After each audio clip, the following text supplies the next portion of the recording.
স্বাগত জানাচ্ছি একাত্তর জার্নালে, সঙ্গে আছি আমি মাহবুব হাসান। সংবাদ পর্যালোচনা ভিত্তিক নিয়মিত এই অনুষ্ঠানে আমরা খবরের নানান বিশ্লেষণ করি। পত্রপত্রিকায়, টেলিভিশন, ডিজিটাল মিডিয়া এবং নিউজ পোর্টালে যেসব খবর শিরোনাম হয়ে থাকে তা আমরা জানিয়ে দিই। সেই খবরের সঙ্গে যুক্ত মানুষদের আমরা সংযুক্ত করি আমাদের আলোচনার টেবিলে। আমাদের স্টুডিও এবং অনলাইনে সংযুক্ত থাকা অতিথিরা সেসব খবরের গভীরে ঢোকেন। আজ আমার সঙ্গে আছেন সিনিয়র সাংবাদিক এলাহি নেওয়াজ খান। আপনাকে স্বাগত জানাচ্ছি একাত্তর জার্নালে। আজকে আইন উপদেষ্টা একটা মন্তব্য করেছেন, এটা দিয়ে যদি একটু শুরু করি। আইন উপদেষ্টা বলেছেন যে আপনারা যদি এরকম ভূমিকা নেন সরকার কি করবে আমরা ঠিক বুঝতে পারছি না। এর আগে বিষয়বস্তু নিয়ে বিরোধ ছিল, এখন আরও দুই ধরনের বিরোধ তৈরি হয়েছে জুলাই সনদের ক্ষেত্রে বলেছেন উনি।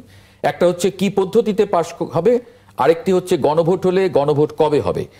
জুলাই গণ অভ্যুত্থানের পক্ষে থাকা দলগুলো পরস্পর বিরোধী এবং উত্তেজিত ভূমিকা নিয়েছে।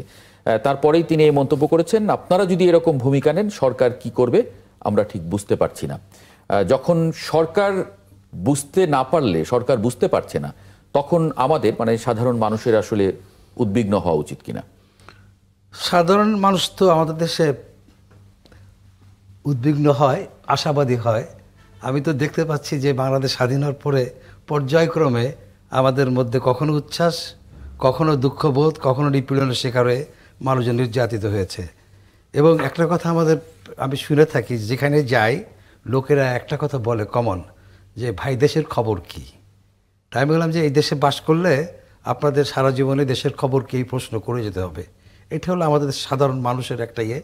আর অতি রাজনীতি শাসিত সমাজ তো আমাদের, প্রত্যেকটা উদ্বিগ্ন থাকে। তো যারা এখন অন্তর্বর্তীকালীন সরকারে আছেন, এটা তাদের একটা হতাশার কথা তারা বলছেন। জি। তো পলিটিক্যাল পার্টিগুলি একটা জিনিস আমি বলতে চাই, সেটা হলো যেসব বিষয় নিয়ে বিরোধ, এই বিরোধগুলো তো হওয়ার কথা না। কারণ রাজনীতিবিদরা যদি সত্যিকার অর্থে একটা ঐক্যবদ্ধ রাষ্ট্র চান, ঐক্যবদ্ধ মানবিক রাষ্ট্র গঠন করতে চান, ওনারা যদি সত্যিই একটা গণতান্ত্রিক রাষ্ট্র গঠন করতে চান, তাহলে এই ঐক্যগুলো তাদেরই করা উচিত। অন্তর্বর্তীকালীন সরকার বারবার পার্শ্ব করবে তাদের কেন? এটা কিন্তু একটা বিরাট ব্যাপার হয়ে দাঁড়াচ্ছে। আপনি দেখবেন যে আমাদের প্রতিবেশী ভারত, ওখানে দেখবেন যে তারা নিজেদের মধ্যে প্রতিনিয়ত নানা ইস্যুতে ঝগড়া করছে, কিন্তু কতগুলি ইস্যু আছে যেমন ইন্টারন্যাশনাল ইস্যুগুলিতে বলা লাগে না, তারা এক জায়গায় চলে আসে। আমরা দেখতে পাচ্ছি যে প্রত্যেকেই দলীয় দৃষ্টিকোণ থেকে রাষ্ট্রের যে স্বার্থ দলীয় দৃষ্টিকোণ দেখার চেষ্টা করছে, কিন্তু এটা থেকে বেরিয়ে আসার দরকার আমাদের। এবং আমি মনে করি যে আমাদের বিশেষ করে যে যাই বলুক না কেন, আলটিমেটলি কিন্তু পলিটিশিয়ানরা অনেক কথা বলেন, ঘুরে ফিরে কিন্তু তারা একটা সমঝোতায় যান।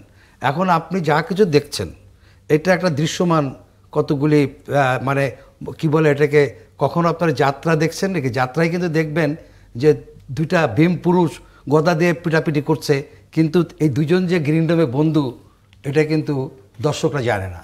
তো এখন যারা রাজনীতিতে মানে গ্রিন রুমে কি সমঝোতার কোনো আশা করেন আপনি? আমি মনে করি যে গ্রিন রুম আলোচনা, কারণ এই যে দলগুলি এখন পরস্পর ঝগড়া করছে, এরা বহু বছর ধরে একসঙ্গে ছিল। তো হ্যাঁ, সে কথা তিনি উল্লেখ করেছেন যে 40-50 বছর ধরে রাজনীতি করার পরেও কিছু ক্ষেত্রে এই ঐক্য বজায় রাখতে ব্যর্থ হচ্ছে। এগুলি তো হতেই পারে, আপনি এগুলিকে হতেই পারে এবং এগুলি সমাধান আলোচনার মধ্যেই হতে হবে। হতাশ হলে চলবে না তো।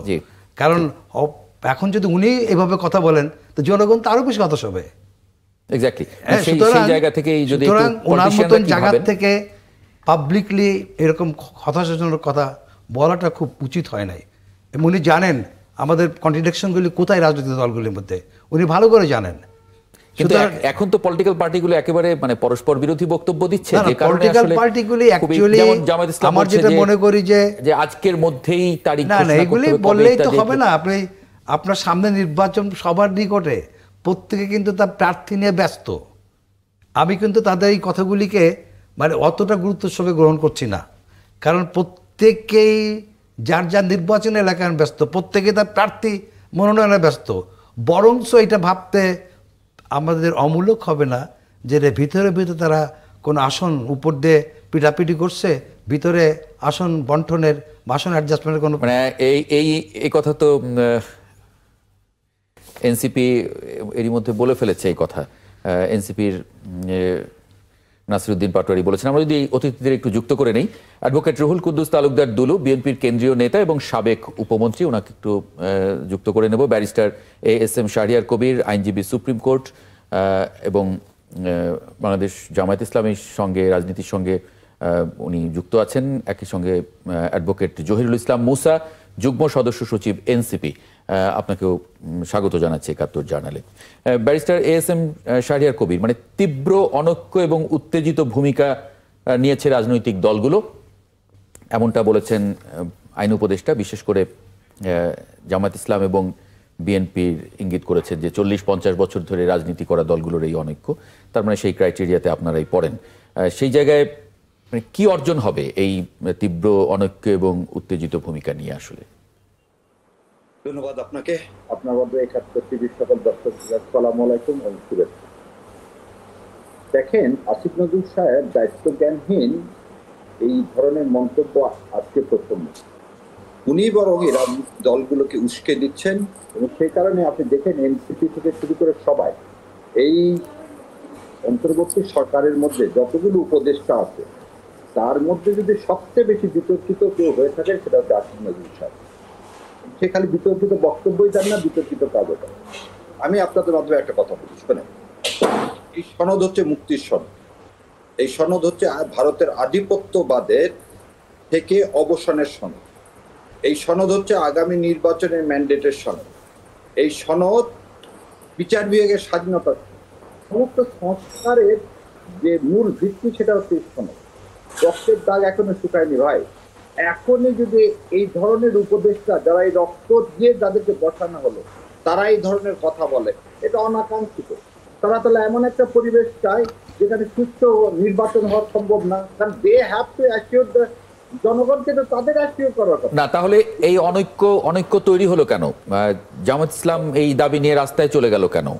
যখন আজকে আপনি একটা জিনিস দেখেন, আজকে ফখরুল সাহেব বলছেন ইলেকশনের দিন যদি এই গণভোট না হয় তাহলে তারা মানবেন না। তিনি আজকে দুইটা স্টেটমেন্ট দিয়েছেন, যে স্টেটমেন্টগুলো কোনোভাবে কাম্য না।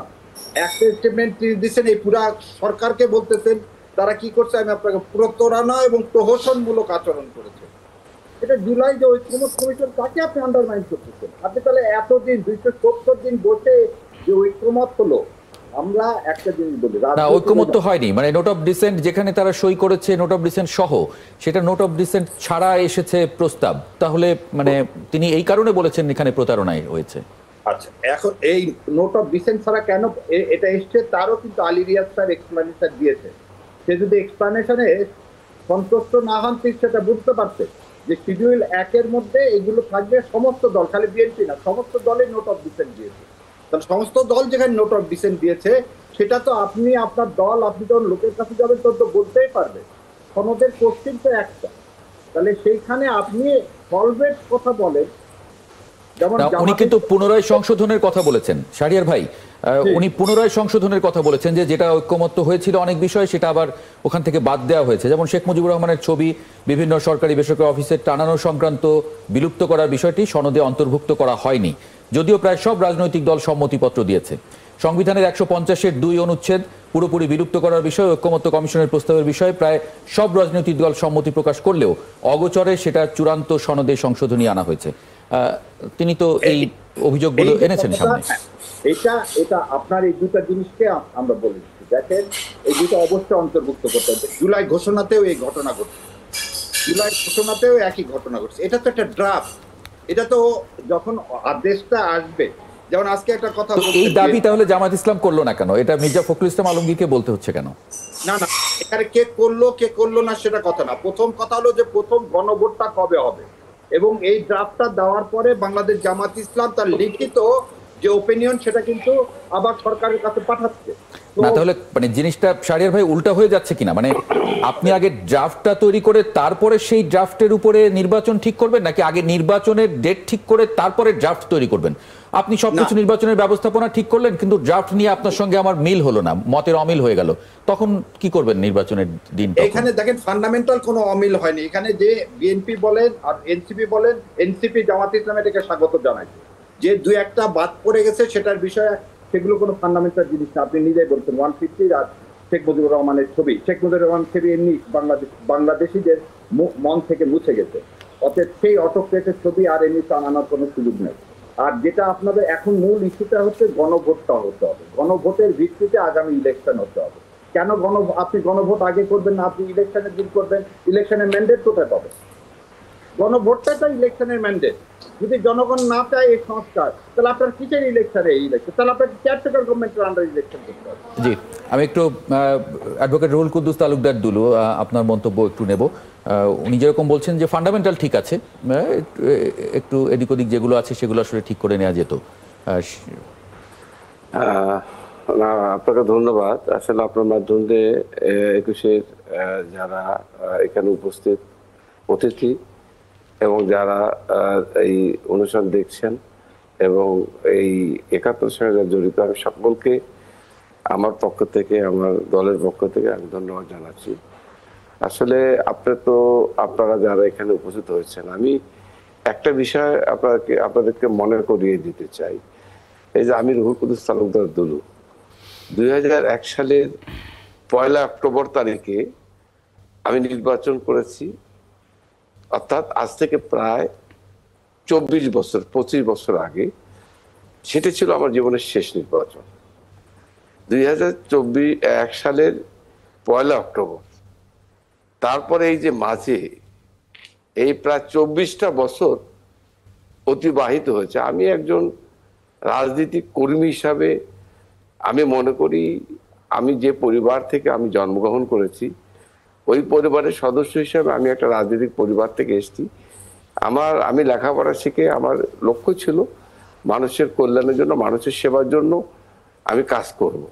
আমার দুর্ভাগ্য যেটা আজকের এই আলোচনা কথাগুলো এসছে, এই 24টা বছর, অর্থাৎ 2008 সালে আমি নির্বাচন করতে পারি নাই।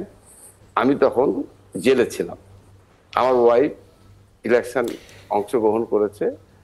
সেদিন সে নির্বাচনে জয়লাভ করার পরও তাকে হারিয়ে দেওয়া হয়েছে। পরবর্তীকালে সেই কারণেই তো একটা সুষ্ঠু নির্বাচন, একটা সুন্দর ব্যবস্থাপনার জন্য নির্বাচন হয় না। 18 সালে আবার নির্বাচন হলো, আমি আবার জেলে গেলাম। অর্থাৎ আমি বলতে চাচ্ছি 8 সালে জেলে, 14 সালে জেলে, 18 সালে জেলে, আবার 24 সাল যে লাস্ট। আমি আমার জীবনের শুরু 1982 সালের 24শে মার্চ এরশাদ যেদিন ক্ষমতা নিল বিএনপির কাছ থেকে, জীবনের শুরু ওই দিন জেলে যাওয়া। তখন আমি ইন্টারমিডিয়েট এর ছাত্র, সেকেন্ড ইয়ারের ছাত্র। এবং রাজনীতিবিদদের জন্য বলা হয় যে জেলে যাওয়া রাজনীতিবিদদের জন্য তারা বিশ্ববিদ্যালয়ে যাওয়ার মতো, মানে সেখান থেকে শিক্ষা নেন। প্রায় 50টা বছর এই রাজনীতি জীবনে আমার বেশিরভাগ সময় জেলে গেছে। তো আমি যেটা বলতে চাচ্ছি যে আজকে যারা এখানে উপস্থিত, যাদের ত্যাগ, যাদের কষ্ট, যাদের পরিশ্রম, যাদের রক্ত, আজকে সকলেরই অবদান আছে। আমরা মনে করি যে সকলের এই কষ্টের, আজকে যে ভোটের জন্য আমরা সংগ্রাম করেছি, যে সংগ্রামের জন্য আজকে 24টা বছর অপেক্ষা ছিলাম, যে এই 24 বছর আমার অনেক সহকর্মী আমাকে যারা ভোট দিয়ে এমপি বানিয়েছে। আমি 3বার এমপি ছিলাম, আমি খুব কম বয়সে, 30 বছর বয়সে আমি প্রথম এমপি ছিলাম। যাই হোক, এই 3বার এমপি আমার জীবনের শেষ। অর্থাৎ আমি হয়তো আরো 4টা বার ইলেকশন করে হয়তো 7বার এমপি হতে পারতাম, বাট আমার দুর্ভাগ্য আমি অংশগ্রহণ করতে পারিনি, আমি জেলে ছিলাম। তো আমি যেটা বলতে চাচ্ছি, এই নির্বাচন, এই গণতন্ত্র, মানুষের ভোটের অধিকার, মানুষের কথা বলার অধিকার, মানুষের ভাতের অধিকারের জন্যই তো যারা এখানে উপস্থিত আছেন, আমার অতিথি যারা আছেন, আমরা বিশ্বাস করি আমাদের সকলের ত্যাগের বিনিময়ে আজকের এই অর্জন। আজকে এই অর্জন, এই রক্ত, আজকে যাদের রক্তের বিনিময়ে আমরা আজকে এই যে 71, আপনারা যারা এখানে আছেন, আমরা কথা বলতে পারিনি। আমিও এসছি একসময় এখানে কথা বলতে পারিনি, কথা যখন বলতে তার মানে তো আপনি আসলে মানে ঐক্যের কথাই বলছেন, ঘুরে ফিরে আসলে ঐক্যটা প্রয়োজন, মানে যে ত্যাগ এবং যে আজকে আমাদের মহাসচিব সাহেব যেটা বলেছে, যেটা আমাদের এই যে আমাদের ব্যারিস্টার সাহেব বললেন, আসলে উনি যেটা বলতে চেয়েছেন যে আমাদের যেহেতু একটা অর্থ অপচয়ের কথা বলতে চেয়েছেন, যে নির্বাচন যেহেতু গণভোট, এটা একটা ম্যান্ডেট, এটা রাইট, যে আজকে যাদের রক্তের বিনিময়ে আজকের যে অর্জন, আজকে তাদের স্বীকৃতি বা তাদের এই ত্যাগকে করা, তো আজকে এই কারণে আমাদের দল তারা মনে করেছে এবং হয়তো আমাদের প্রস্তাবনার মধ্যে আছে গণভোট অবশ্যই দরকার, একই সাথে একই খরচে এটা যদি করা যেত তাহলে যেহেতু আমাদের সবকিছু তো আন্ডারস্ট্যান্ডিং এখানে, হ্যাঁ মানে একটা বড় মানে সেখানে বড় বিরোধ মানে এখানে যারা আমরা উপস্থিত আমরা কিন্তু সকলে একটা জায়গায়। জি, এই যে এক হচ্ছে বিষয়বস্তু নিয়ে বিরোধ, একটা হচ্ছে বিষয়বস্তু নিয়ে বিরোধ, আর একটা হচ্ছে সময় নিয়ে, গণভোটের সময় নিয়ে বিরোধ। আমি বিশ্বাস করি যে বিরোধ মিটে আসবে, বিশ্বাস করে বিতর্কে না গিয়ে এটাই ইমিডিয়েট বসে আলোচনা করে সমাধান করলে, তার মানে ইলাহি নেওয়াজ খান যেমন বলছিলেন গ্রিন রুমে। আমি একটা প্রশ্ন করতে চাই আপনাকে। জি, সেটা হচ্ছে যে আপনি যে বললেন যে 14 থেকে কিংবা আপনার জীবনের যে একদম মানে সেরা সময়টা আপনি জেলে কাটিয়েছেন, নির্বাচন করতে পারেন নাই, নিপীড়নমূলক শাসনের একটা নিষ্ঠুর নির্মম শিকার আপনি। তো আমি তো দেখতে পাচ্ছি যে যারা জুলাই আন্দোলনের সঙ্গে জড়িত, এখন যারা অতিথি যারা আপনারা এখানে আছেন, প্রত্যেকেই এই নিপীড়নমূলক শাসকের বিরুদ্ধে বিদ্রোহ করেছেন এবং জুলাই বিপ্লব সংগঠিত করেছেন। কিন্তু সেই নিপীড়নমূলক শাসন যাতে না আসে, আর ফ্যাসিবাদী শাসন যাতে না আসে, কিংবা যে কোনো ফর্মে নিবর্তনমূলক শাসন না আসে, সেই জন্য কি এই ঐক্যটার দরকার? এটা বিরতির পরে নেই এই উত্তরটা, মানে আমাকে একটা বিরতি নিতে হচ্ছে, বিরতির পরে এসে এই উত্তরটা নেই। নিশ্চয়ই একই প্রশ্ন আপনি আমার আরো 2 অতিথির কাছেও আমরা রাখতে পারি, একই প্রশ্ন। সেই একটা বিরতি নিশ্চিত দর্শক, বিরতির পরে এই প্রশ্নের উত্তর সহ ফিরে আসছি, সঙ্গে থাকবেন। আমরা দেখে নিলাম অন্যান্য সংবাদ ভিত্তিক টেলিভিশনগুলো কি শিরোনাম করেছে। বিরতির আগে যে প্রশ্ন ইলাহি নেওয়াজ খানের ছিল আমার অতিথির কাছে, রুহুল কুদ্দুস তালুকদার দুরুদ যদি ছোট করে একটু বলেন। সবাই মিলে একসাথে সংগ্রাম করেছেন, এখন যখন জাতি গঠনের সময় আসলো তখন এই অনৈক্য কি কারণে আসলে? না, আমি এটাই বলতে চেয়েছি যে এত কষ্ট, এত ত্যাগ, যেটা মানে আপনারা জানেন যে এখানে যারা আছে আমরা সবারই তো মানে অবদান আছে। হয়তো বিভিন্নভাবে আমরা এই প্রায় 16 বছর 17 বছরে আওয়ামী লীগের দুঃশাসনে আমরা এত কষ্টের মধ্যে অতিবাহিত করেছি। আসলে এখনো যখন ভাবি রাত্রে ঘুম ভেঙে যায়, শিরে ওঠে আমার পরিবার, আমার সন্তান, আমার স্ত্রী আসামি হচ্ছে, জেলে গেছে।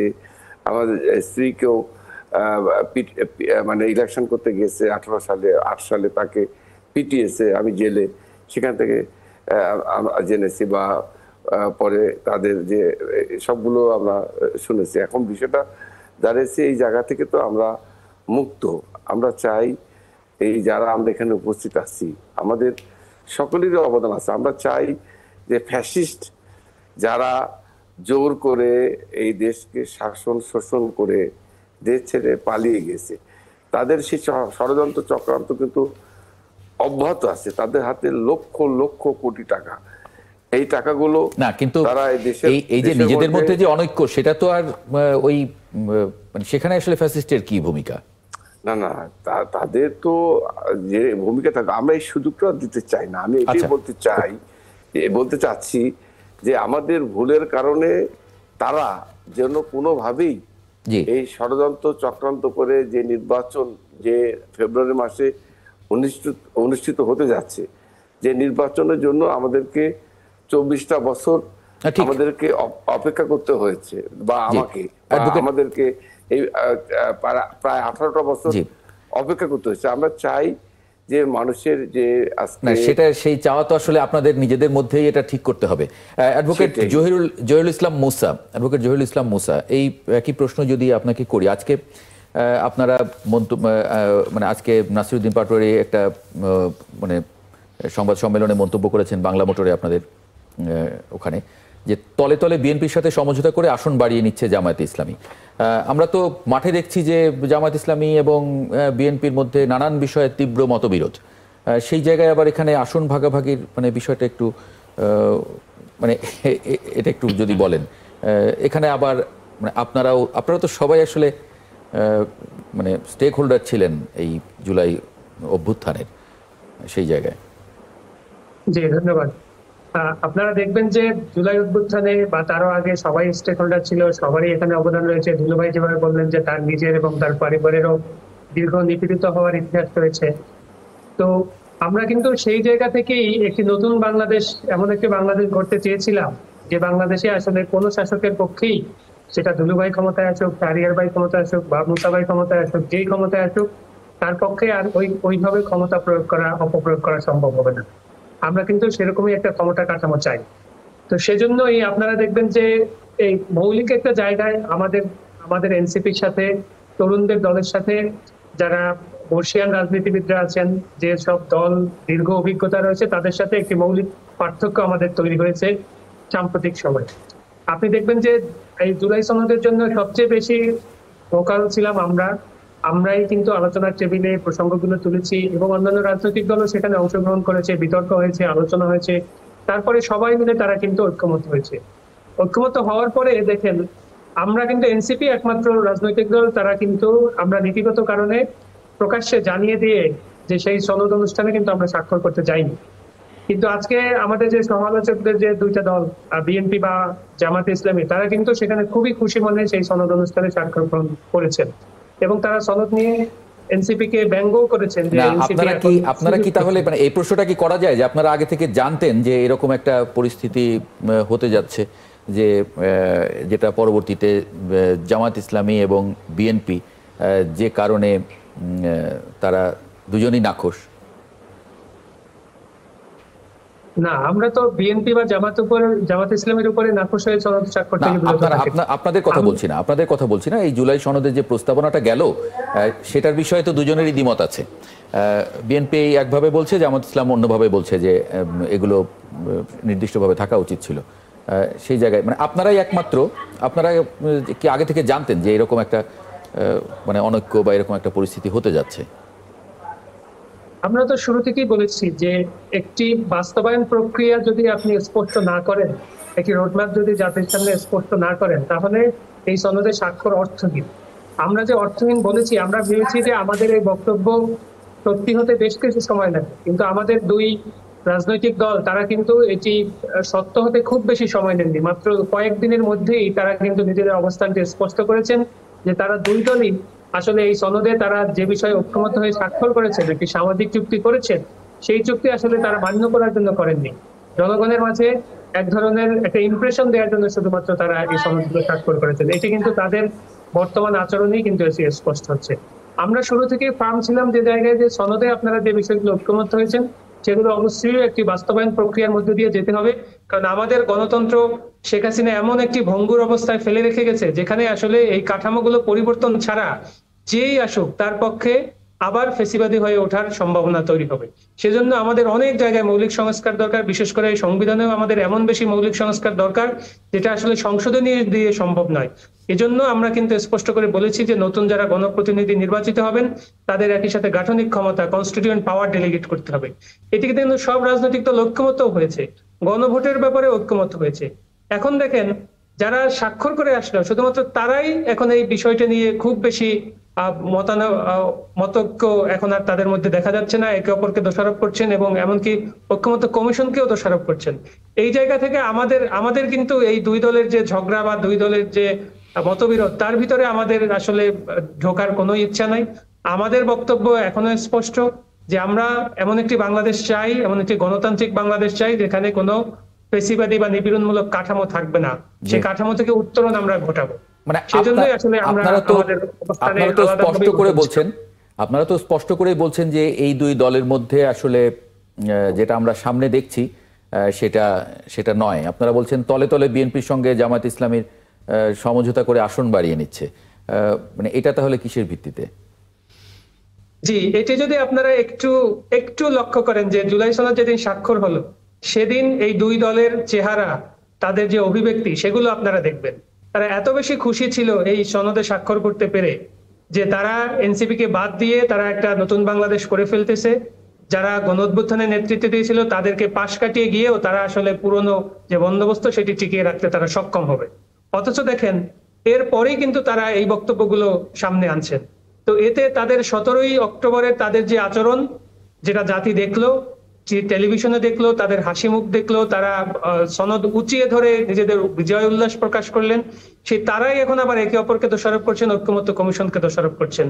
এটির মাধ্যমে আসলে প্রতীয়মান এভাবেই হয় যে এরা নিজেদের মাঝে তাদের যে বোঝাপড়া সেটি আসলে ঠিকই আছে। তারা একটি পাতানো নির্বাচনের দিকে যেতে চান যেখানে পুরনো বন্দোবস্তরাই জয়ী হবে, শুধুমাত্র যারা মানে আপনারা দীর্ঘদিন কি ধরে এই দুই দলের কারোর সঙ্গেই আপনারা যাবেন না তাহলে?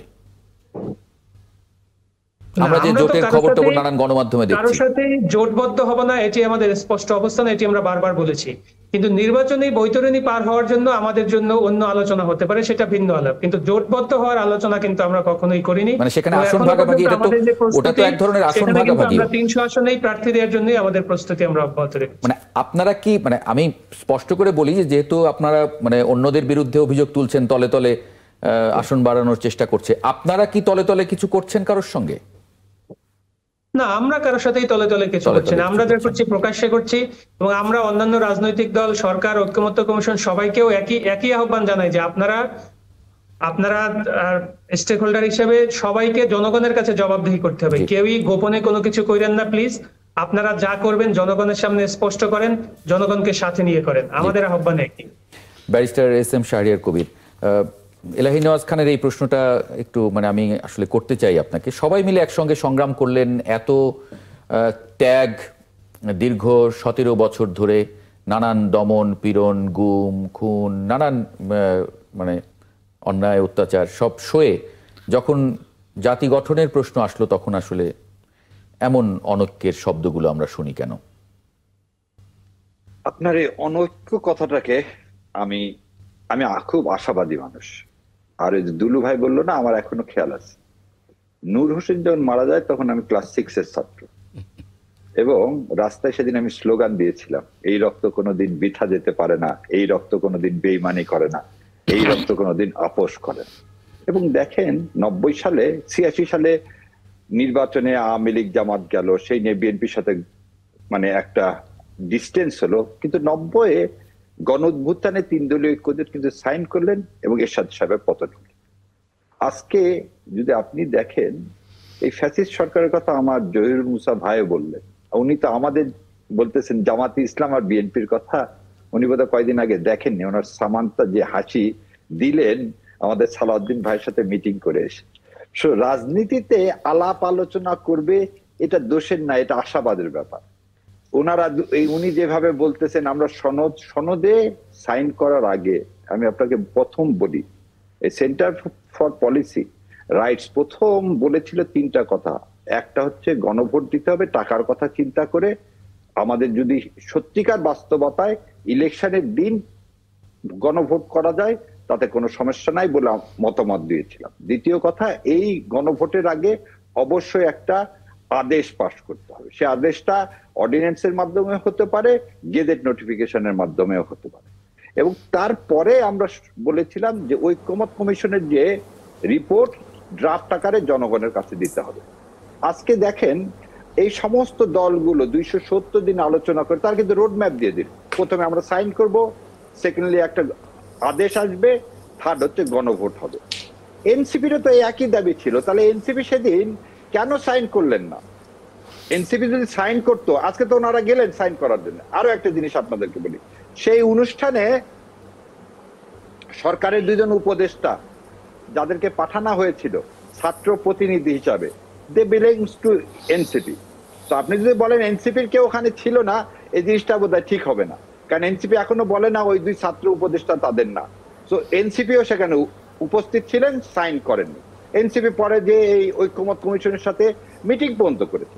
আমরা ঐক্যমতে আমরা সবাই একমত, এবং আমরা জানি এই দুলু ভাই যে কথা বললো, এই ঐক্যমতের ছাড়া আমাদের কোনো পথ নেই। রাজনীতির মাঠে আমরা অনেক কথা বলি, সব কথা টেবিলে আসে না, কিন্তু সবাই মিলে একটা জিনিস আমরা শিওর, এই সনদ বাস্তবায়ন না করতে পারলে ওই দুলু ভাই যেমন ভোট করতে পারেনি 24 বছর, আমাদের সবাইকে মনে ক্ষুদিরামের মতো ফাঁসিতে ঝুলতে হবে। সো এই সনদটা দরকার, এবং আমার বিশ্বাস এই যে কথা বলছে আজকে আসিফ নজরুল একটা কথা সবার শেষে বলছে, যে রাজনৈতিক দলগুলো ঐক্যমত না হলে খুব তাড়াতাড়ি প্রধান উপদেষ্টা কি ঘোষণা করবেন। প্রধান উপদেষ্টা নিজে স্বেচ্ছাচারী হয়ে ঘোষণা করবেন না, তিনি এই রাজনৈতিক দলগুলোর সাথে বসে একটা কম্প্রোমাইজের ভিত্তিতে এই গণভোটের ঘোষণা দিবেন। সো যারা, আরেকটা জিনিস আপনার মাধ্যমে বলি, অনৈক্যর কথা আমার শুনলেই মনে হয় কি, এই যে আওয়ামী লীগের ফেলে যাওয়ার টাকা, এই টাকায় কিছু সাংবাদিককে ক্রয় করা হয়েছে যারা রাত দিন আমাদের এই ঐক্যটাকে দেখতে পারতেছে না, যাতে কোনোভাবে আমাদের মধ্যে অনৈক্য সৃষ্টি করতে পারলে, মানুষের দৃষ্টিটা এই ভোট থেকে সরাতে পারলে, দেশে একটা কাওয়াজ হলেই ঠিক 2006-08-এর মতো একটা পরিস্থিতি সৃষ্টি করে যাতে আওয়ামী লীগকে পুনর্বাসন করা যায়। সেই জন্য আপনাদেরকেও সাংবাদিক ভাই, আপনাদেরও একটা দায়িত্ব আছে, অনৈক্যটাকে সরিয়ে রাখেন।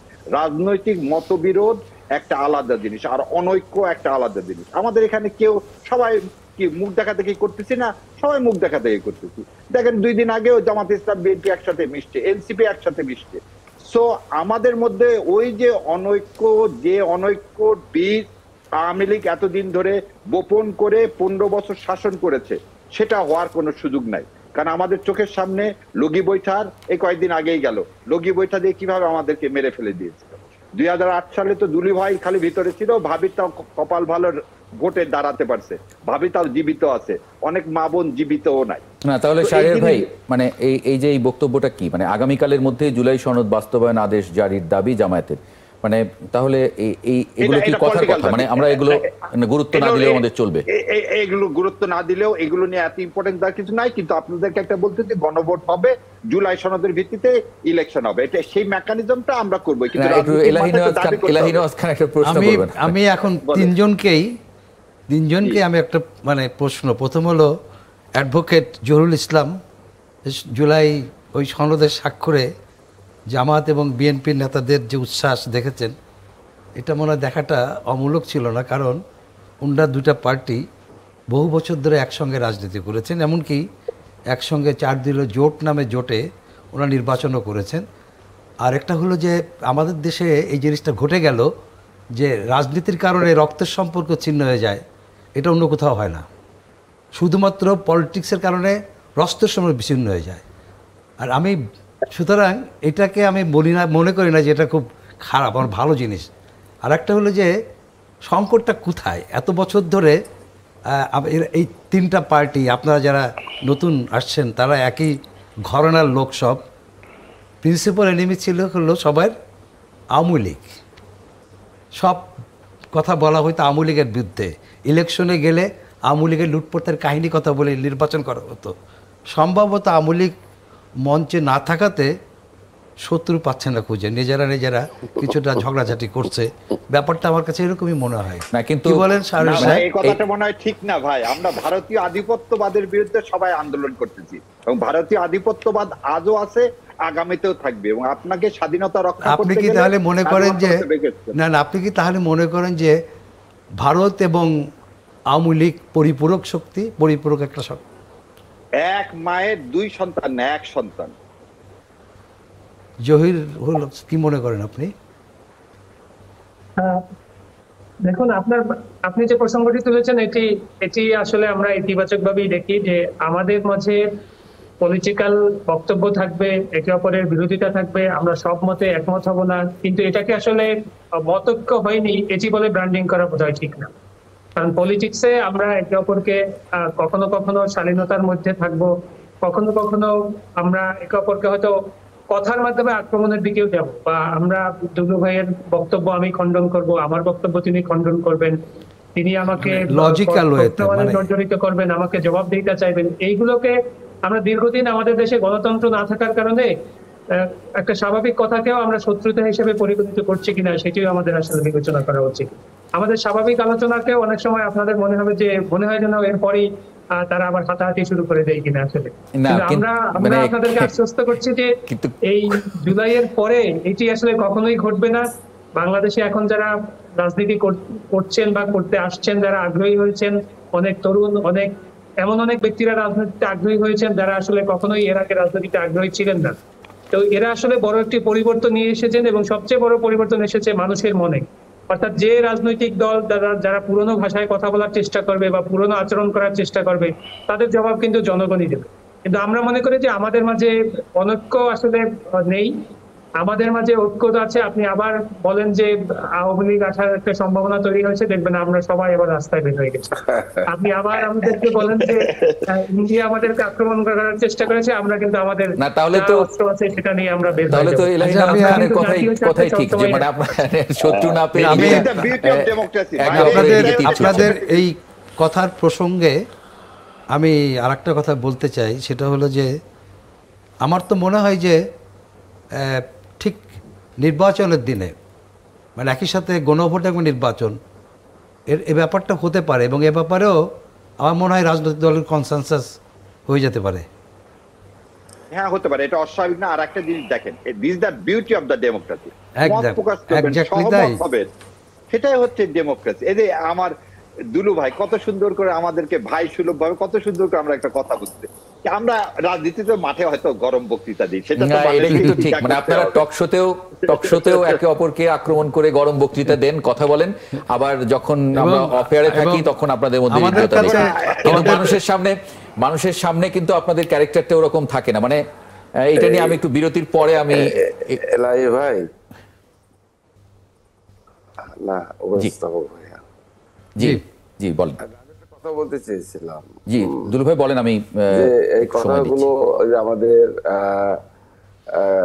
শাহজিয়ার কবির, আমাদের মুসা, এলাহি ভাই যে কথাগুলো বললেন, আমি আসলে সবাইকে মানে ধন্যবাদ জানাই। আসলে ওনাদের কথার সঙ্গে আমার কথা আর আমার মনের সবকিছুরই একটা মিল এখানে। আসলে যেটা সত্যিকার কথা বলতে কি, যে আপনারা যেটা এলাহি ভাই বললেন, জামাত, আসলে জামাতের সাথে আমাদের দীর্ঘদিনের একটা রাজনীতিক একটা মানে কি বলবো, 4 দলীয় কুজোট ভাবে আমরা নির্বাচন করেছি। 91-এ যে নির্বাচন হলো, সে নির্বাচনেও কিন্তু আমরা সরাসরি না হলেও পরোক্ষ প্রত্যক্ষ ভাবে আমরা নির্বাচন করে তাদের কে ছেড়ে দিয়েছি। প্রায় তখন 18টা সিট তারা পেয়েছিল। তারপরে 2001 সালে এসে তারা সম্ভবত 22টা কি 24টা সিট পেয়েছিল। আবার 96-এ তাদের সাথে আমাদের ঐক্য না থাকার কারণে তারা 3টে সিট পেয়েছিল।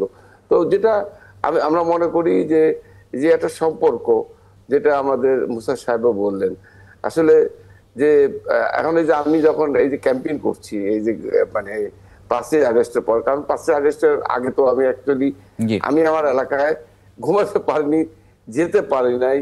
আমার বাড়ি মাটির সঙ্গে মিশিয়ে দিয়ে, আপনারা যদি কখনো নাটোরে যান, যদিও আমি এখন রেনোভেশন করে ঠিক করেছি, রাস্তার সাথে মিশিয়ে দিয়েছিল। প্রতিবার যখন মানে প্রোগ্রাম থাকে, কর্মসূচি থাকে, তখনই গিয়ে আমার বাড়িতে আক্রমণ, কখনো বোমা, কখনো গুলি, কখনো ড্রিল, মানে আমার বাড়ির কাজ, মানে বাড়ির আসবাবপত্র ভেঙে চুরমার করে। যাই হোক, তা এখন আমি যেহেতু 5 তারিখের পর যেতে পারছি, যে কথাটাও আজকে আপনারা আলোচনা করছেন, আসলে জামাতের বিরুদ্ধে আমি কি বক্তব্য দেবো বলেন? আমি যে ভাষায় আওয়ামী লীগকে বলেছি, আমি অনেস্টলি স্পিকিং, আমি 3বার এমপি হয়েছি, আওয়ামী লীগের বিরুদ্ধে যে ভাষা বলতে পেরেছি, আমরা তখন আওয়ামী লীগ না, কিন্তু তাহলে মানুষ বিশ্বাস করবে কি করে? মানে ধরেন আপনারা যে এখন যে ভাষা আওয়ামী লীগের প্রতি দিচ্ছেন, যদি এরকম হয় যে এই কথায় আসছি যে অ্যাকচুয়ালি আওয়ামী লীগের বিরুদ্ধেই আমরা কথা বলেছি। এখন জামাত ইসলাম কিভাবে আমাদের বিরুদ্ধে বলবে, আমরা তাদের বিরুদ্ধে কি বলবো? প্রবলেমটা হয়েছে এই জায়গাটা। তো আলটিমেটলি তারপরও আমরা মনে করি যে মানে আওয়ামী লীগ, ইসলাম না, আমি আপনার যে কথাগুলো আলোচনা হচ্ছিল ঐক্যের কথা বললেন, আমি জানি না আমাদের নেপথ্যে হচ্ছে তার না, তবে আমি এই আমাদের যে 3 জন এখানে আছে, আমরা বিশ্বাস করি, আমার সম্মত আপনারা কি যেন বললেন যে আওয়ামী লীগের কথা শুনলে তখন কিন্তু আমরা ঐক্য হয়ে যায়, এটা সঠিক কথা। কারণ না, কিন্তু যখন আপনারা নিজেরা বলছেন যে এই কথাগুলো আসলে মানে পলিটিক্যাল স্টেটমেন্ট, ভিতরে আপনাদের আসলে ঐক্য আছে কোনো, এখন যখন একই কথা আওয়ামী লীগের প্রতিও বলছেন, তাহলে সেই ঐক্য যে নেই আওয়ামী লীগের সাথে আপনাদের, মানে সেটা জনগণ কিভাবে বুঝবে? মানে তবে একটা ভীতি আছে, সেটা হলো যে আপন লোক, কাছের লোক যখন শত্রু হয়, তখন কিন্তু ভয়ঙ্কর শত্রু হয়। আপনার চিহ্নিত শত্রুর থেকে ঘনিষ্ঠ লোকেরা শত্রু হলে এটা ভয়ঙ্কর শত্রু হয়। এই ধরনের আশঙ্কা কিন্তু থেকে যেতে পারে, যে কারণে আপনারা যারা জুলাই বিপ্লবের সঙ্গে সংযুক্ত, তাদেরকে মনে হয় আর একটু সতর্কভাবেই কথা বলা এবং চলা উচিত কিনা। জি, আমরা একটু বিরতির পরে এটা নিয়ে একটু আলোচনা করি। একটা বিরতি নিতে বলছে আমাকে অনেকক্ষণ ধরেই। দর্শক, একটা ছোট্ট বিরতি নিয়ে ফিরছি একাত্তর জার্নালে, সঙ্গে থাকবেন আশা করি। বিরতির পরে আরেকবার স্বাগত জানাচ্ছি একাত্তর জার্নালে। আমরা আলোচনা করছিলাম, একটু যদি ব্যারিস্টার শাহরিয়ার কবির আপনার কাছে একটু আসি। মানে স্বয়ংক্রিয়ভাবে সংবিধানে অন্তর্ভুক্ত হওয়ার কোনো সুযোগ নেই। মির্জা ফখরুল বলেছেন যে সুপারিশে বলা হয়েছে সংবিধান সংস্কার পরিষদ প্রথম অধিবেশন শুরুর তারিখ হতে 270 পঞ্জিকা দিবসের মধ্যে যদি সংস্কার সম্পন্ন করতে ব্যর্থ হয় তাহলে গণভোটে অনুমোদিত সংবিধান সংস্কার বিলটি স্বয়ংক্রিয়ভাবে সংবিধানে অন্তর্ভুক্ত হবে, যা অযৌক্তিক, উদ্দেশ্য প্রণোদিত এবং হাস্যকর। তিনি বেশ কিছু আইনি বিষয়ে বলেছেন যে জাতীয় সংসদে অনুমোদনের পর যে কোনো বিল রাষ্ট্রপতির অনুমোদন প্রাপ্তির পরই কেবল আইনে পরিণত হয়, স্বয়ংক্রিয়ভাবে সংবিধানে অন্তর্ভুক্ত হওয়ার কোনো সুযোগ নেই এবং তা গণতান্ত্রিক রীতি এবং সংসদীয় সার্বভৌমত্বের পরিপন্থী। এটার আসলে আপনার কি আইনি ব্যাখ্যা? উনি বর্ষিয়ান রাজনীতিবিদ, উনি আমাদের শিক্ষক মানুষ, ওনার ভুল ধরবো না, তবে আমার মনে হয় যে ওনার ইন্টারপ্রিটেশনটা ঠিক না। জুলাই চার্টার বা সনদটা হচ্ছে ঐক্যমত। আপনি হচ্ছে this is like a Magna Carta, একটি অলিখিত চুক্তি আপনি সাইন করেছেন, যে সামাজিক চুক্তি বলেন, সোশ্যাল কন্ট্রাক্ট ঠিকই বলেন আর যাই বলেন, এটা একটা লিগ্যাল ভিত্তি দিতে হবে। সেই ভিত্তিটা আপনি পেয়ে যাবেন কোথায়? গণভোটের মাধ্যমে। এখন আপনাকে একটা উদাহরণ দিই, ধরে নেন আমরা দ্বিকক্ষ বিশিষ্ট বাইক্যামেরাল পার্লামেন্ট বানাবো। এখন দ্বিকক্ষ কতজন মেম্বার, কিভাবে কিভাবে কিভাবে ফাংশন করবে, সেখানে কয়দিন আপনার হচ্ছে সংসদ বসবে, এগুলো নিয়ে আপনি এই সময়টা পাবেন। কথা হচ্ছে এই সময়টার মধ্যে আপনি ঐক্যমত হলেন না, তাহলে কি হবে? এটা অটোমেটিকলি হবে। এই প্র্যাকটিসটা কোথায় আছে? ইউকেতে আছে। ইউকেতে কি হাউস অফ রিপ্রেজেন্টেটিভ যদি কোনো বিল হাউস অফ লর্ডসে পাঠায়, বিল আবার বুঝেন আইন কিন্তু না, বিল পাঠাচ্ছে, পরপর 3 বার যদি হাউস অফ লর্ডস সেটা রিজেক্ট করে, সেটা অটোমেটিকলি আইনে পরিণত হবে। ঠিক একই জিনিস আমেরিকাতে, কংগ্রেসের 2টা পার্ট, সিনেট আর house of representative. House of representative 3 বার যদি কোনো বিল সিনেটে পাঠায় এবং সিনেট যদি সেটা অ্যাপ্রুভ না করে, তাহলে কি হবে? সেটা অটোমেটিকলি বিলে চলে যাবে। আর আমরা একটু আগে যে কথাতে আসতেছিলাম বাইরে, না শাহরিয়ার ভাই, আরেকটু যদি ক্লিয়ার করেন আমাকে, যে যে ধরেন যে উচ্চকক্ষের কার্যপদ্ধতি কি হবে, মানে এগুলো তো আইন করতে হবে, মানে হ্যাঁ সেই আইনগুলো আইন করতে হবে। হ্যাঁ, এই আইনগুলো সংসদে হবে, এই আইনগুলো সংসদে হবে। হ্যাঁ, মানে সংসদে হবে না, সদস্যরা দেখেন মিলে করবেন। মির্জা ফখরুল ইসলাম আলমগীর আরেকটা কথা বলছেন, সংসদের যদি কনস্টিটিউয়েন্ট পাওয়ার মানে সার্বভৌম ক্ষমতা না থাকে, তাহলে আপনি সংবিধানের এই সনদে যেগুলো আছে সেগুলো করতে পারবেন না। অতএব একই সংসদ 2টা কাজ করবে, একটা এক সাইডে গণপরিষদের মতো কাজ করবে, আর এক সাইডে করবে কি সাধারণ যেভাবে পার্লামেন্ট কাজ করে সেই পার্লামেন্ট কাজ করবে। কারণ সাধারণ পার্লামেন্টের মাধ্যমে আপনি কিন্তু এই গণপরিষদের কাজটা করতে পারেন না। সো গণপরিষদের নামটাই কিন্তু অন্যভাবে এখানে আসে না। মানে আমি একটু যদি সহজ করে, মানে আমি অত আইনি বিষয়ে আসলে একটু সহজ হতে চাই। সহজ করে বল। হ্যাঁ জি, শাহরিয়ার ভাই, যদি মানে সংসদ সদস্যরা যদি এই আইনটা করতে কি হবে, মানে সংসদ সদস্যরা যদি আইনটি মানে করার ক্ষেত্রে নিজেরা ঐক্যমতে আসলেন না, মানে সিদ্ধান্তে আসতে পারলেন না, তখন কি হবে? আচ্ছা, প্রশ্ন হচ্ছে এখানে একটা জিনিস আবার বোঝে, টেকনিক্যাল জিনিসটা হচ্ছে কি, যে সনদে যে 46টা আছে, এই 46টার ব্যাপারে অটোমেটিকলি সেটা চলে যাবে। এটা কিন্তু ওই যে কাঠামোটা কি হবে, 46 দিনে আমরা একমত যে আমরা কি দ্বিকক্ষ বিশিষ্ট সংসদ করব, কিন্তু দ্বিকক্ষ বিশিষ্ট সংসদে গণভোটে কি 46টাই যাবে? আমি প্রশ্নটা আগেও আপনাকে করেছিলাম, মানে সেটা কিন্তু ক্লারিফাই করা হয়নি। মানে যে আমি কি 48টা প্রশ্নের উত্তর দেব, নাকি আমি একটা প্রশ্নের উত্তর দেব, মানে হ্যাঁ না একটা দেব, নাকি 48টা দেব? একদম সহজ বুঝিয়ে দিই, সাধারণ জনগণ ধানের শীষে ভোট দিবে না 31 দফাকে ভোট দিবে? ধানের শীষে ভোট দিবে। ধানের শীষে ভোট দেওয়া মানে 31 দফাকে। 31 দফার হয়তো আমি 2টা দফাকে পছন্দ করি না, কিন্তু 31 দফার এই 2টা দফাকে পছন্দ করি না, সেটা আমি কাকে দিয়ে বলতে পারবো?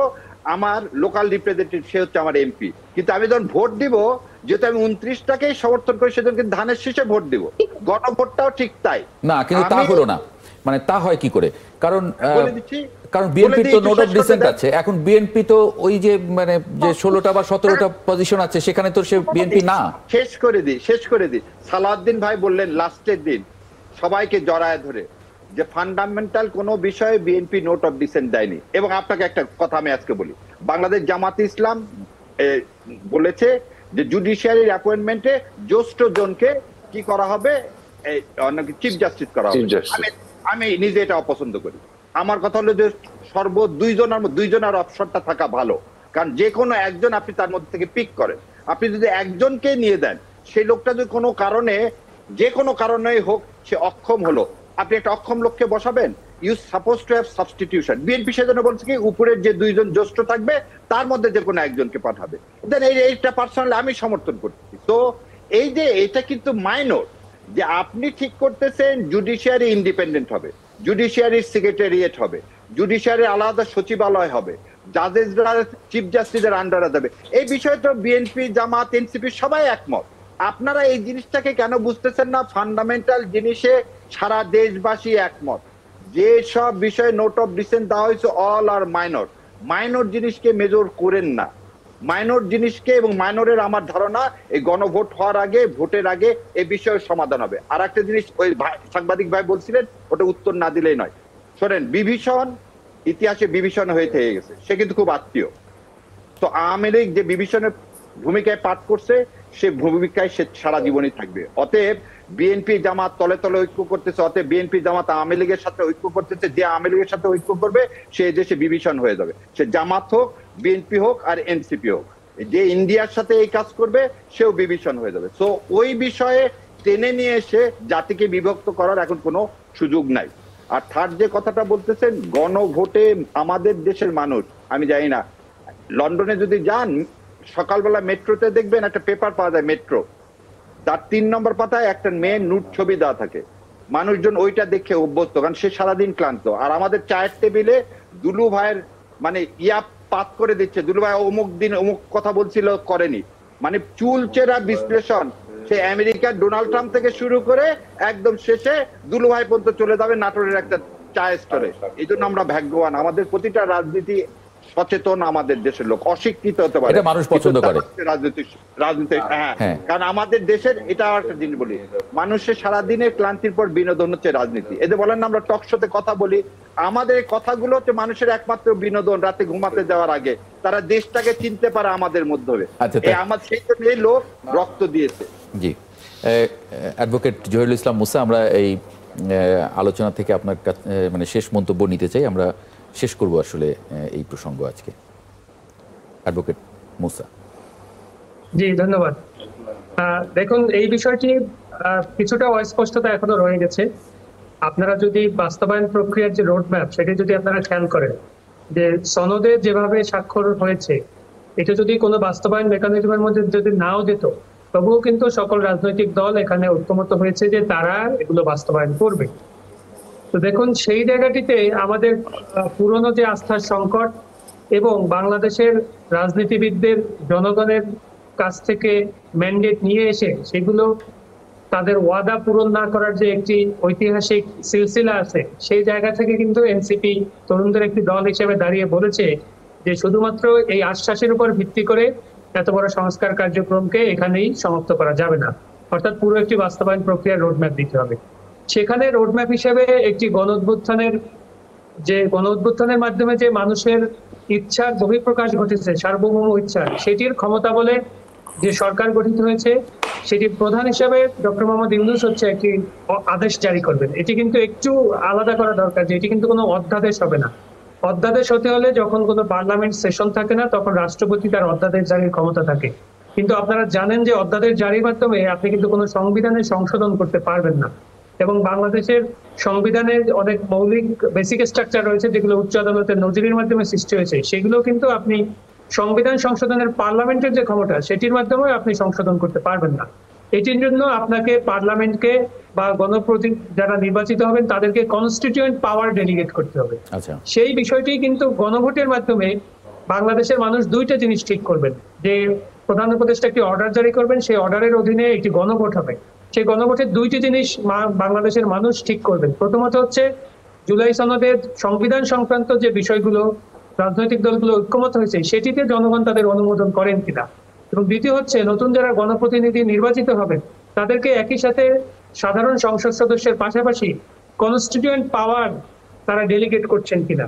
এবং এটি কিন্তু এমন না যে ওই কনস্টিটিউয়েন্ট পাওয়ার সম্বলিত নতুন যে গণপরিষদ বা সংবিধান সংস্কার সভা আমরা বলছি, তারা যে আবার গোড়া থেকে আলোচনা শুরু করবেন এমনটি না বিষয়টা। বিষয়টা হচ্ছে জুলাই সনদে যে বিষয়গুলো ঐক্যমত হয়েছে সেগুলো তারা শুধু ল্যাঙ্গুয়েজ ভাষাগত পরিবর্তন এনে সংবিধানে অন্তর্ভুক্ত করবেন। আইনি ভাষা যেটা আছে, অনেক দেশে এমন আছে, আমি একটু ক্লিয়ার করি, অন্যান্য অনেক দেশে এমন আছে যে আপনি যদি একটা নির্দিষ্ট সময়ের মধ্যে এই কাজটা না করেন তাহলে কিন্তু পার্লামেন্ট ভেঙে দেওয়ার মতো ড্রাস্টিক ডিসিশনও আছে। এরকম উদাহরণও কিন্তু আমরা বিশ্বের অন্যান্য দেশে দেখেছি, যেটা আমরা মনে করছি বাংলাদেশের বাস্তবতা এবং বর্তমান প্রেক্ষাপটে এটি মোটেই উচিত হবে না। সেই জন্য ঐক্যমত্য কমিশন নতুন একটি প্রক্রিয়া তারা বলেছেন যে বিষয়গুলো সব একমত হয়ে আছে, এটা বাস্তবায়ন প্রক্রিয়া যদি নাও থাকতো তবুও তো রাজনৈতিক দল এটি অবশ্যই বাস্তবায়ন করতো, কারণ তারা জনগণের কাছে ওয়াদা দিয়েছে। সেটি তারা নিশ্চিত করার জন্য একটি অর্ডার জারি করছেন। সেই অর্ডারের অধীনে গণভোটের মাধ্যমে জনগণ আবার তাদেরকে একটি পাওয়ার ডেলিগেট করছে, কনস্টিটিউয়েন্ট পাওয়ার। সেই পাওয়ার নিয়েও তারা কেন ব্যর্থ হবে 270 দিনের মধ্যে, এটি আমার বুঝে আসছে না। তার মানে কি যারা এই পাওয়ারটা পাবেন তারা কি এটি থেকে আবার সরে আসতে চান, এরকম কোন ইন্টেনশন তাদের মধ্যে আছে কিনা, জনগণ কিন্তু এই প্রশ্নগুলো করবে। আমার মনে হয় যে এই সংশোধনীগুলো, এই সংস্কারগুলো আনতে 270 দিন আসলে লাগবে না। যে গণপরিষদ যারা নতুন ক্ষমতা সম্পন্ন গণপ্রতিনিধি হবেন তারা খুব অল্প সময়ের মধ্যে, যেহেতু আমাদের ফাউন্ডেশন একেবারে নিশ্চিত করা, আমাদের সকল ঐক্যমত্যগুলো পৌঁছানো আছে, শুধুমাত্র ভাষাগত পরিবর্তন এনে অ্যাডাপ্টেশন করে সংবিধানের সংস্কার করাই সম্ভব হবে।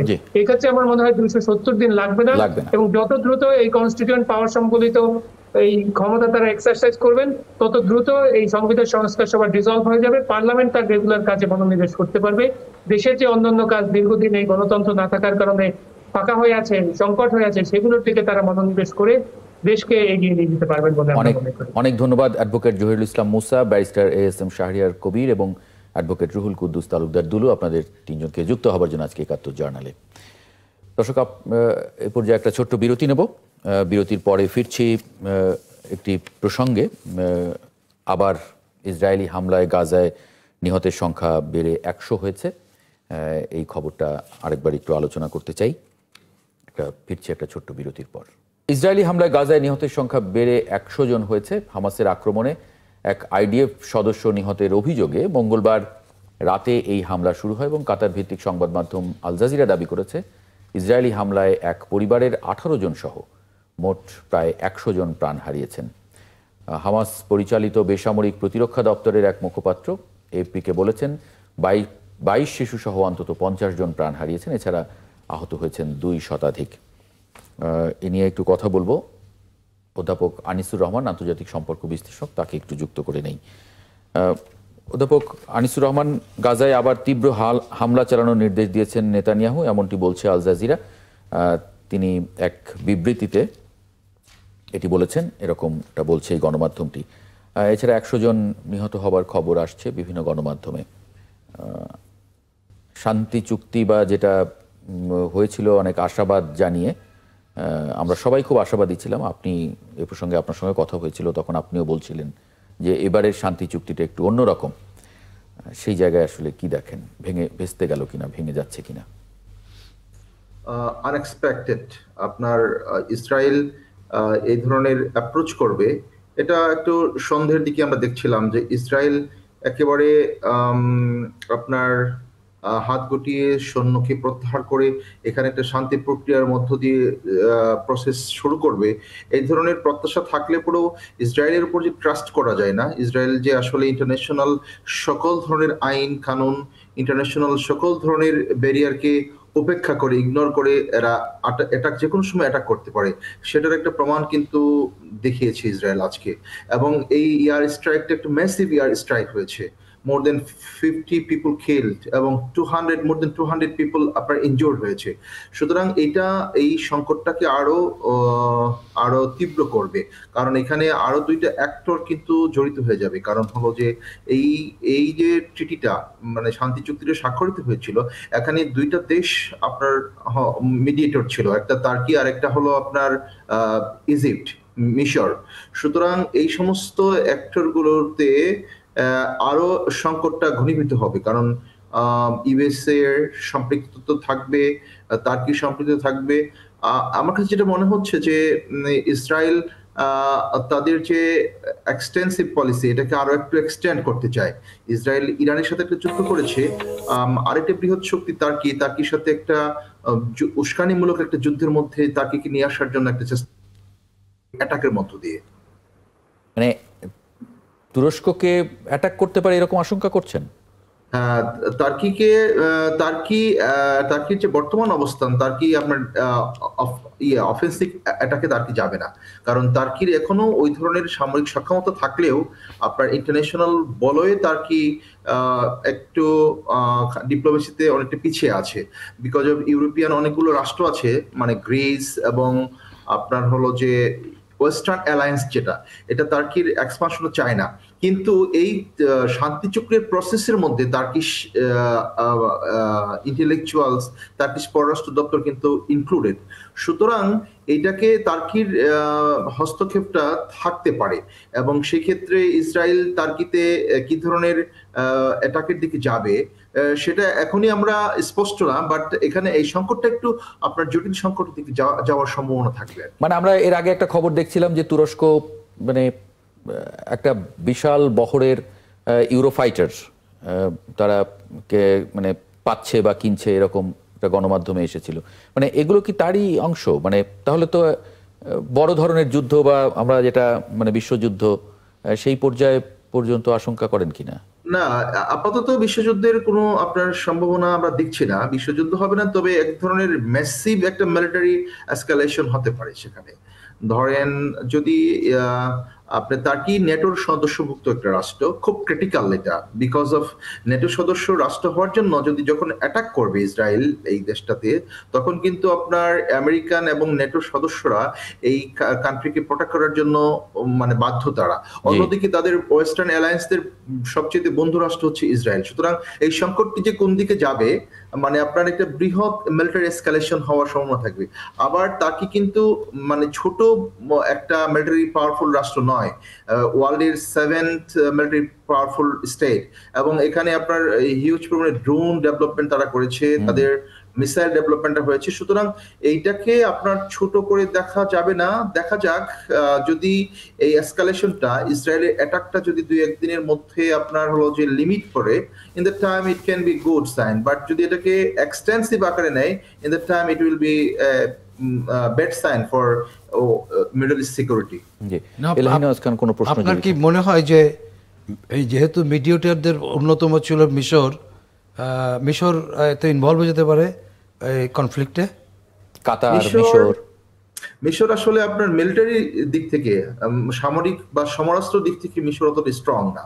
হ্যাঁ, মিশরের নেগোশিয়েটর ভূমিকাটা হলো মিশর আসলে শরণার্থীদেরকে বিয়ার করতে পারছে না। আর মিশরের যে এখন গভর্নমেন্ট আছে, সেই গভর্নমেন্টে কিন্তু প্রো ওয়েস্টার্ন গভর্নমেন্ট। এখানে আপনার হলো যে মিশরের এখানে সম্পৃক্ততাটা হলো যে একটা নেগোশিয়েটর ভূমিকা পালন করেছে। আর তার্কির ব্যাপারটা একটু ডিফারেন্ট, মিশরের ব্যাপারটা একটু ডিফারেন্ট।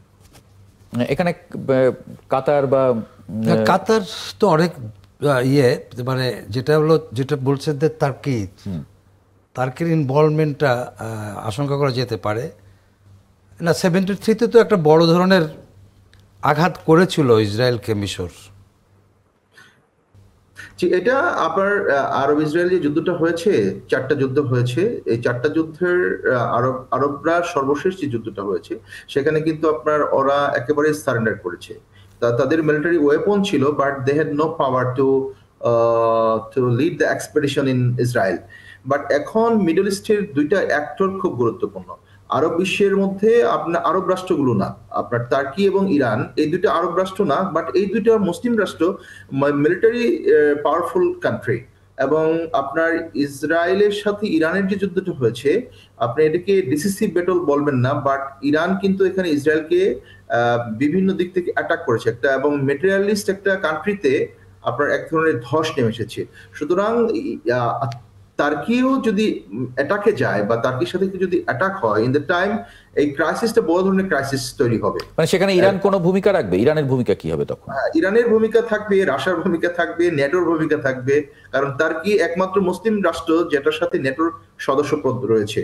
সুতরাং এটা খুবই আপনার জটিল একটা ইন্টারন্যাশনাল ডিপ্লোমেসি বলেন, ইন্টারন্যাশনাল ওয়ার স্ট্র্যাটেজি বলেন, এগুলোতে খুব একটা ক্রিটিক্যাল ফেসের মধ্যে প্রবেশ করবে। মানে এটা কি রাশিয়ার ইনভলভমেন্ট না, সেখানে এখন থাকতে পারে? মানে আপনার ওই যদি তার্কি আক্রান্ত হয়, ন্যাটোর সদস্য হিসাবে সেই যে আর্টিকেলটা, যে একটা দেশ আক্রান্ত হলে অন্য ন্যাটো সদস্যগুলি আক্রান্ত বলে বিবেচিত হবে, সেক্ষেত্রে কি মনে হয় যে ওই ন্যাটো শক্তিগুলি ইসরায়েলের বিরুদ্ধে তার্কিকে সমর্থন করতে পারে ন্যাটো হিসাবে? এই জায়গাটাতেই আপনার খুব ক্রিটিক্যাল। নেটোর সদস্য হিসেবে নেটোকে তার্কিকে তারা ওয়েস্টার্ন অ্যালায়েন্স বা আমেরিকা যদি অ্যাটাক হয় তাহলে সেক্ষেত্রে প্রোটেক্ট করতে তারা বাধ্য। অন্যদিকে আপনার ইসরায়েল কিন্তু নেটোর মেম্বার না, বাট ইসরায়েলকে ওয়েস্টার্ন পাওয়ারফুল কান্ট্রিগুলো সবসময় আপনার সমর্থন দিয়ে আসছে। সেই ক্ষেত্রে আপনার হলো যে উভয় সংকটে পড়বে ওয়েস্টার্ন রাষ্ট্রগুলো, এবং তখনই যুদ্ধটি ওয়েস্টার্ন রাষ্ট্রগুলো লিমিটাইজ করে ফেলবে ইসরায়েলকে অ্যাসিস্ট্যান্ট করার ক্ষেত্রে। অনেকে যেটা বলে থাকে যে ইসরায়েল আসলে কোনো রাষ্ট্র না, পশ্চিমাদের একটা গ্যারিসন, সেরকম নাকি? না, ইসরায়েল আসলে তো আপনারা বুঝতে পারেন এটা হচ্ছে একটা সন্ত্রাসী একটা রাষ্ট্র। মানে আপনার ইন্টারন্যাশনাল কোনো ল তারা মানে না, একটা আপনার হলো এটা একটা ধর্মান্ধ একটা রাষ্ট্র। পশ্চিমাদের তৈরি তো বলা যাবে না, এটা একটা জিওনিস্ট ফিলোসফি থেকে এই রাষ্ট্রটা করা।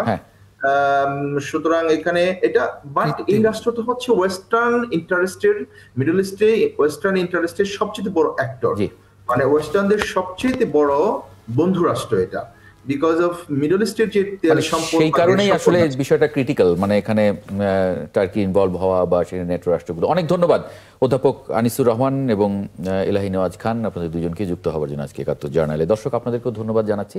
আগামীকাল একই সময় ৭১ জার্নাল দেখার আমন্ত্রণ জানিয়ে রাখি, সঙ্গে পাবো আশা করি।